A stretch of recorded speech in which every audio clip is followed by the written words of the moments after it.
Ayan, kakatapos ko lang magpatuka.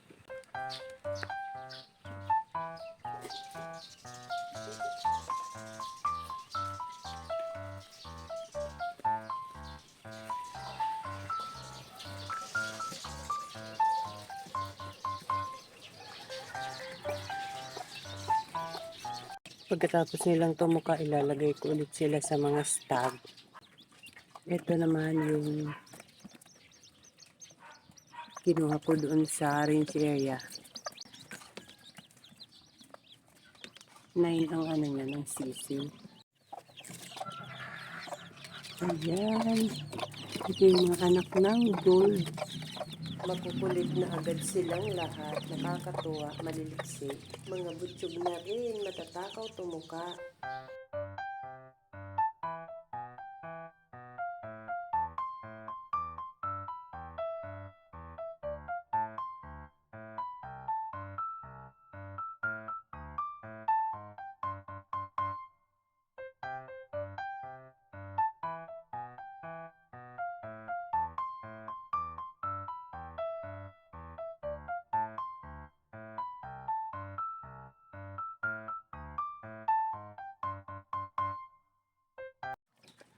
Ito yung unang napisa na anak ng ARL na may bagong sisiw ngayon.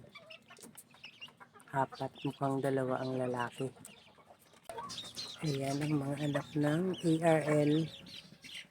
Yung unang napisa. Ayan, ito yung mga kapatid noon. Ito ang kanila ng nanay.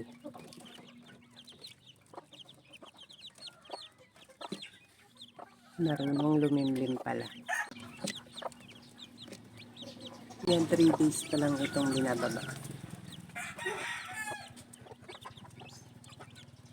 Ito sila nung day old. Ang laki na agad ng pinagbago kahit 2 days lang. Hindi pa kasi sila dyan masyadong tumutuka. Samantala ngayon ay mga butsyog na. Nakakatuwa din yung ARL na inahin. Mabait, hindi nanunuka pag nilalagyan ko sila ng pagkain.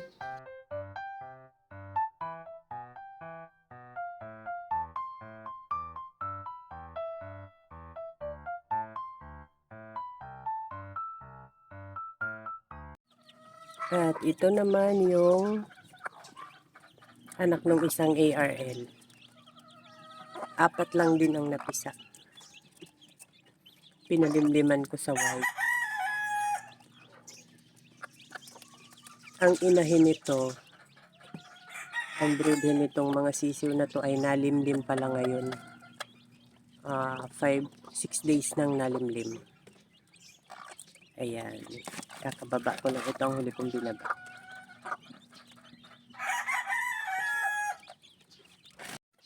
Bale, ang nakatangkal na sisiw dito ay 32 heads. 3 inahin na lang ang nalimlim sa ngayon. Yung isa nandito, yung 2 nasa farm, nasa range area.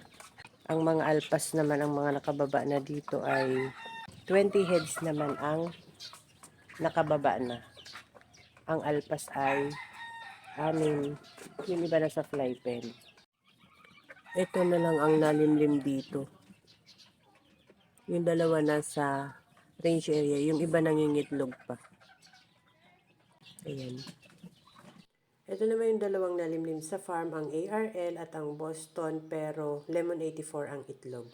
That's all guys. Thank you so much for watching. Please like, share, and follow for more. Bye!